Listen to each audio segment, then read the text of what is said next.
Hello and welcome to another fun-filled edition of Adam's Music Box.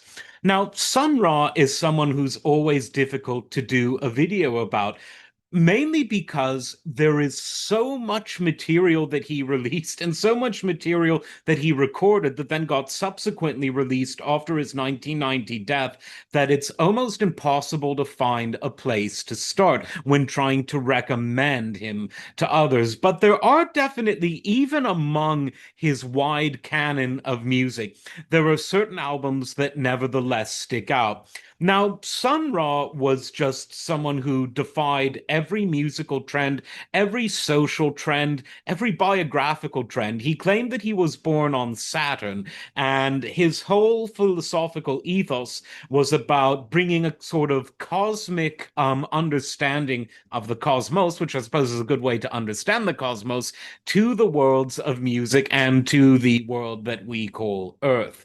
Um, Now, his music, when you strip back the philosophy now, and I don't mean that in an insulting way, because for Sun Ra, and I would argue for the listener, the philosophy underlying Sun Ra's ethos and the music are inseparable. The music spoke to the philosophy is what led him to compose and improvise and perform this music.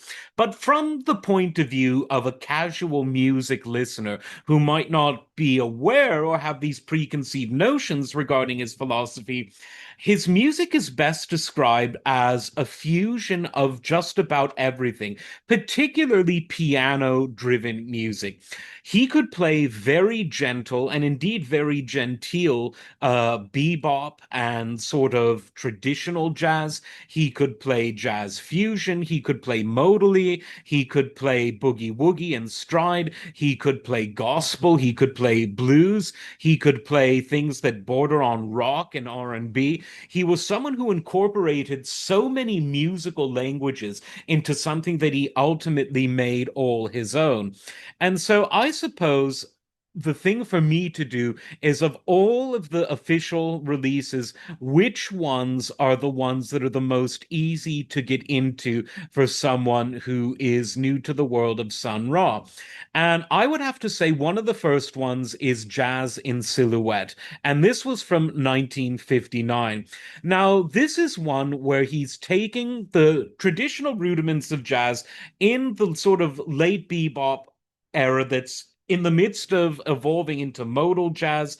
Hard bop is right around the corner, and all of these various influences are all present in a sound that is at one part harmonically familiar, but in 10 parts, it's harmonically very, very futuristic. Long before a lot of the stuff got really avant-garde, Sun Ra was really out there. I mean, you could make a very strong argument that he invented avant-garde jazz, and Jazz in Silhouette from 1959 is a really good place to begin. In a similar vein, from 1957, there's an album that I really, really like called Supersonic Jazz, and this is another one that if you're into jazz that doesn't sound like other jazz but still has some roots in what one would recognize as jazz, I would definitely check that one out. Now, fast forward to the 1970s, there's the album Languidity, and this album was something that you could really say was Sun Ra's deepest journey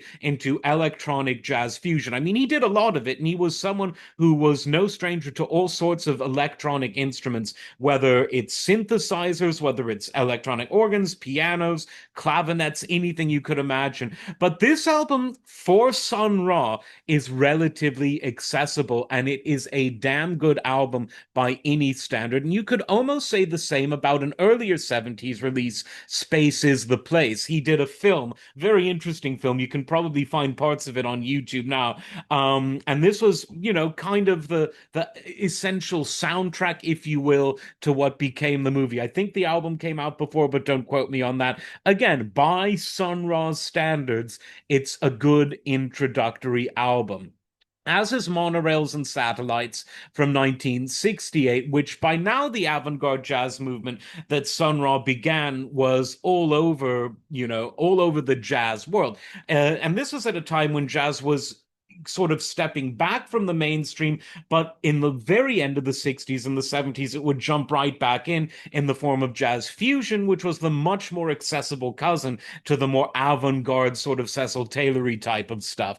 And again, I don't know if I want to say that it's accessible or not, but it's an interesting opportunity to hear Sun Ra on his own. This was a solo keyboard album where the others that I mentioned were with his orchestra, which is what he called his backing band. Then, of course, there's a two-volume set from the mid-60s called The Heliocentric Worlds of Sun Ra, which you could argue is sort of Sun Ra at his most conceptual and his most virtuosic. At the end of the day, it's impossible to put out a definitive list of Sun Ra albums because there is just so much out there, and much of it was difficult to come across even in his lifetime. Much of it was mail order, sold at, stores where they had incense, wine and candles, such a freaky scene, those sorts of places. So even among obscure jazz, Sun Ra was obscure in terms of coming across his albums, but the people who knew, knew.